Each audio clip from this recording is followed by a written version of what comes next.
Oscar Blondie, Katrina Zish, and Derek. They're going to create their own virtual makeover for Susan. Good morning to the three of you. Good morning, Maggie. Good morning. Since hair is the topic of the day, let's start with you, Oscar. She's a lovely woman, but I think the proportion, they're way off. Let's start with what you would do, our virtual makeover. You would create a hairdo sort of like, something this is much what more... she was like before, so she's changed a little bit now, but you think something like Jane Fonda would work Exactly, for her? like, you know, something that's a little bit more complement their cheekbone, something softer, you see the neckline, something wispy, something that is there but does emphasize the jawline, does emphasize your cheekbone, and something is much more tapered. Something like that. Something almost. Okay, another one you like is a bob, inspired by Jessica Alba. Correct. I do like some length on hair. I mean, of course, the proportions have a lot to do it.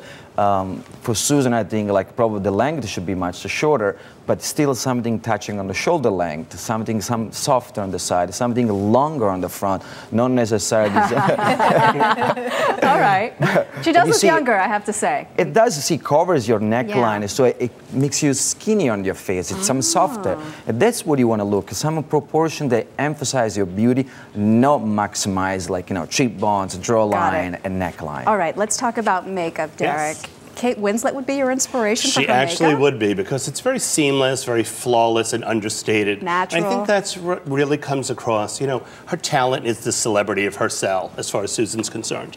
And you really want to get that flawless look, understated, open up her eyes a bit, a little structure to the mouth and her face, and I think that's exactly what we want to do. It's flawless skin. Over here we have a little bit of makeup. I would probably take that volume down. With Kate Winslet makeup. Yeah, I'd take the volume down a little bit. I'd open up her eyes. They both have very strong brows, which are great and we love. But I would probably shape them more in favor of her eyes to open them up so you can really see them a little more while she's singing. Okay. And a little more structure to her lip, a little more balance. Because when you watch those words fly out of her mouth, it's mesmerizing and dazzling. And I think that's so important for her. Soft cheek. She has that beautiful berries and cream skin, which is almost exotic now. You don't see that much anymore. So playing that up, making it flawless, and perfecting a little bit of her jawline, and minimizing a little bit of her chin line, I think she'd be perfect. We talked about hair, we talked about makeup. Katrina, can you give her a fashion makeover? Well, yeah, I think it's first important to mention that we're not trying to change how she looks. We're trying to refine the presentation to really reflect the talent and beauty that lies within. We don't want the way she looks to detract from her voice,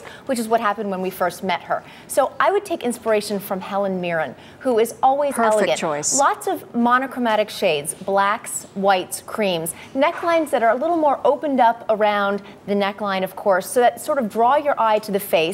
Something like this is really my ideal outfit for Susan because it's still flattering, it's age appropriate. I mean, she's 47 years old, but we don't want to make her look like Madonna, who's actually in her 50s, of course. But doesn't look like she's But it's age appropriate and personality appropriate. Monochromes, clean lines, tailored silhouettes, no more granny prints. No more granny prints. Thank you so much, Katrina, Thank you. Derek, and Oscar. Thank you. We appreciate you as always.